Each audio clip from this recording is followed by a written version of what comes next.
The last week or so, I've been doing the rounds across Black Ops 1 and 2 maps, using specific weapon classes and trying to get to as high a round as possible. We've done Transit, Buried, and Shangri-La so far, and it was inevitable that there was going to be a day where we'd eventually stumble onto Die Rise. Now, I've already done a challenge like this before on this map, being snipers only, and we did pretty well, but today we will not be using snipers. Instead, we'll be using pistols.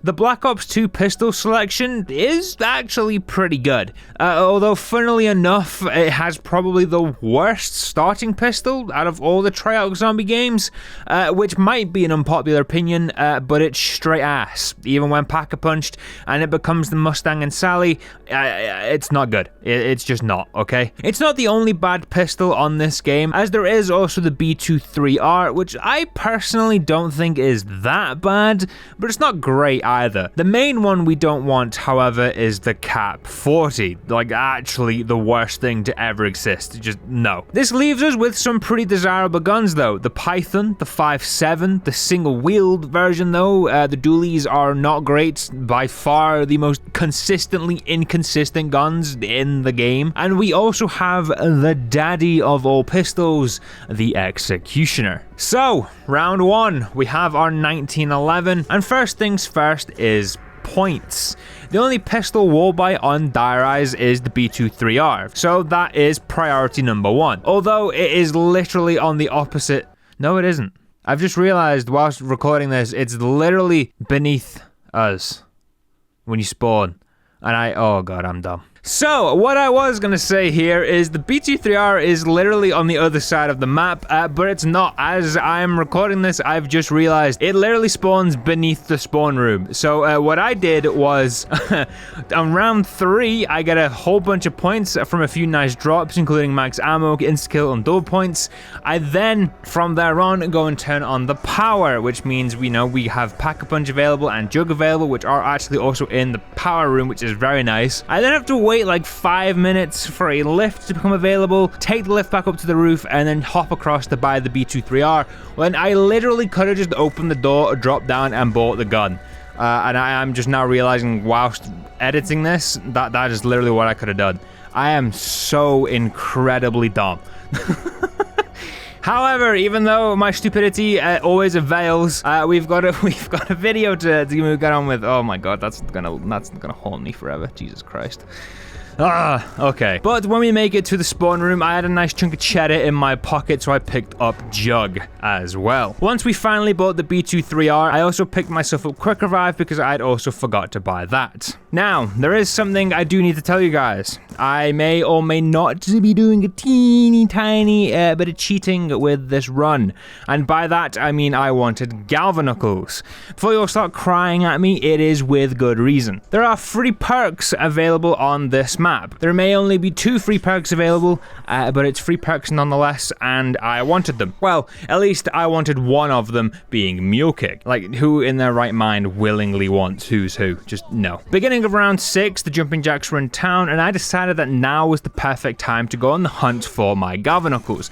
They are in a pretty dumb place, being in the elevator shaft thing. We jump down, and of course I get stun locked and then abused by some ADHD crawlers. Luckily, I was able to take them out and buy the Galvas, only to then think I was going to die again, because of course there has to be an animation when you buy them that is way too drawn out, but I do manage to survive another round. No thanks to the game though. The next thing on my list that needed doing was Pack-a-Punch. If there was any way of me having at least a somewhat good run, I knew I needed it, and I needed it soon. Now, I wasn't going to be pack-a-punching the 1911 because, well, I'd end up blowing myself up, but the B23R was a suitable candidate. Round 8 and I'm back in the power room, and it's now just a waiting game as to when the pack-a-punch decides to show itself again. I'm running low on ammo, and I won't lie, a little bit of panic was beginning to set in, but then the zombie gods blessed me with an insta-kill and a double points, which allows me to get the points together and finally get the B23R pack-a-punched. Pack-a-Punch B23R in hand, and we begin cruising through the rest of these early rounds, and by round 11 I'm fully stacked on my perks. Round 11 is also our second jumping jack round, but now I have the Galvanuckles, and getting that extra perk is a walk in the park. And we get the perk I wanted, being Mule Kick. This is the only time you'll ever hear me actually happy to receive this perk, so don't get used to it, okay? Good. The reason why I wanted Mule Kick so badly mainly came down to the fact that pistols don't really get a lot of ammo on Black Ops 2, and considering I'd be doing a lot of shooting, I knew I needed at least one other gun to keep me somewhat safe. After an ungodly amount of time, I finally found the mystery box and we get to spinning for some guns. The guns I was after was the Executioner, Python 5.7, and the Reagan Mark 1. Yes, the Mark 1 counts as a pistol, okay, I don't want to hear anything about it. It looks like a pistol, therefore it is a pistol. It's simple, you know, just big genie's brain over here. But none of you have to actually worry about me getting a hold of that gun because my luck isn't that good anyway. However, I do get my hands on the 5.7 and the Python. Guns acquired and Pack-a-Punched, I headed back to my training spots where I continued to absolutely frag out. The pistols were surprisingly very powerful through these early teen rounds and just crushed everything that got near. Round 16 and we got our 6th and final perk of the game, Who's Who. Now, I didn't really want this, but I guess we have it. A few rounds in this spot by the trample steam and I'm beginning to get overrun pretty easily, which means it's time to switch up the training route by heading down to this room beneath it, the SVU wallby. I know a lot of us love to shit on this map, but this one single room is one of the best training spots in the entirety of this game. It's literally just 3 rounds, which now that I say that aloud, does make me a little embarrassed to show you what round I eventually die on. So yeah. All of the pistols at this point are still destroying these zombies for fun. In fact, the only one that isn't really doing too well is the B23R. But even then, up to round 24, it was still easily taking off zombie heads. But the real gems of this run was the 5.7 and the Python. I know the 5.7 isn't everyone's favorite due to how inconsistent it can be, like I mentioned earlier, but oh boy, if this thing gets going for you, it's near unstoppable, and by far one of the better guns in this game. But the true champion of this run is the Python. Truthfully, I always forget this gun is even in this game, but god damn, it's good. It has no problem just cruising through rounds. The Python is actually so good, it's still one-shotting zombies upwards of round 27. It is nuts. However, we would not be going on for much further once passing round 27. Round 29 and I get just a little bit too relaxed and end up getting crowded by zombies. I take the train down to the stairs where I turn back and start blasting, only to realize not all of the zombies had spawned and I end up getting trapped and going down. But no worries, because Who's Who to the rescue, am I right? Yeah, no. I spawn in and I grab a nuke thinking it will give me time to actually get the res, only to get trapped by nuked zombies that hadn't died yet. They all die eventually, but it's too late. A fresh wave has spawned and I don't even get halfway through the res before I'm dead. Once again, reinforcing my hate for both BO2 nukes and Who's Who. If Quick Revive is allowed to do its thing there, I'm groovy, but no, Who's Who's gotta go first. Absolute trash tier perk. Now look, I wasn't going to show you this second attempt as quite frankly everything just goes tits up, so I'll just let the clip do the talking for me.